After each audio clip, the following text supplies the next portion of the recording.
사실 도쿄 같은 경우는 거리에 따라서 그리고 노선에 따라서 그 야증의 금액이 많이 달라지기 때문에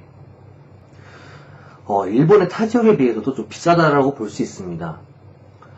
물론 한국도 마찬가지지만 얼마나 여기 가까운지 그 다음에 얼마나 도시의 중심이 있는지에 따라서 금액이 천차만별인 것처럼 도쿄 역시 마찬가지로 할 수 있습니다.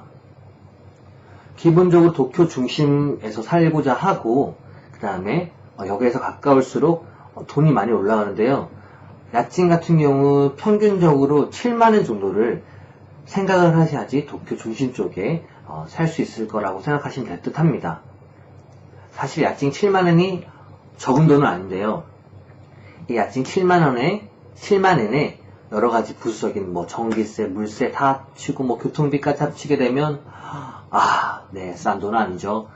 고정적으로 9만엔, 많게는 10만엔까지 나간다고 볼 수 있기 때문에 학생들에게 사실 결코 이 금액이 적은 금액이 아니기 때문에 만만한 금액이 아니기 때문에 기숙사에서 사는 경우도 많고요. 그리고 일부러 더 외곽 쪽으로 나가서 좀 싼 집을 알아본 다음에 싼 집과 계약하는 경우도 있습니다. 그래서 처음에 집을 계약할 때는 제 동선이 어떠냐에 따라서 학교가 어딘지, 그 다음 제가 중심적으로 다녀야 하는 루트가 어딘지를 처음에 거기에 대해서 잘 알아보신 다음에 가깝게 집을 계약하는 것이 가장 좋은 방법이라고 할 수 있겠습니다. 물론 멀리 가면 갈수록 집값이 야증이 싸지긴 하나 일본 같은 경우는 환승의 개념이 없고 교통비가 사실 많이 비싼 편이기 때문에 이 부분들을 감안해야 되기 때문에 멀리 간다고 해서 집값이 싸다고 해서 좋아지는 게 아니라 그만큼 교통비가 업이 됩니다. 그래서 내가 가야 하는 가장 중심적인 루트에 따라서 교통 같은 경우도 너무 멀리 떨어지지 않도록 한 다음에 그렇게 설정하신 다음에 집 계약하는 것이 가장 좋은 방법이라고 할 수 있겠습니다. 자, 이제 이 모든 용어를 알았고 제가 살고자 하는 집을 이제 찾았습니다. 그렇게 하기 때문에 이제 부동산과 함께 계약을 해야 되겠죠. 한국과는 조금 계약하는 방식이 다른데요. 기본적으로 무조건적으로 내야 하는 금액들이 있습니다. 그게 첫 번째, 제가 계약하고 난 다음부터 한 달간 살아야 할 금액, 야증이죠. 한 달간의 월세를 계약 당시에 내야 합니다.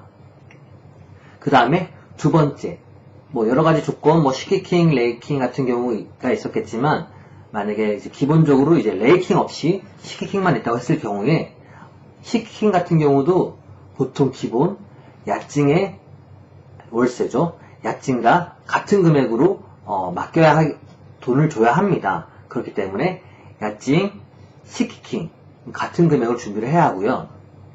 그 다음에 세 번째, 외국인이든 일본인이든 어떻게 보면 가장 중요한 절차라고 할 수 있는데요. 보증회사에 저의 보증에 대해서, 검토를 맡아야 합니다.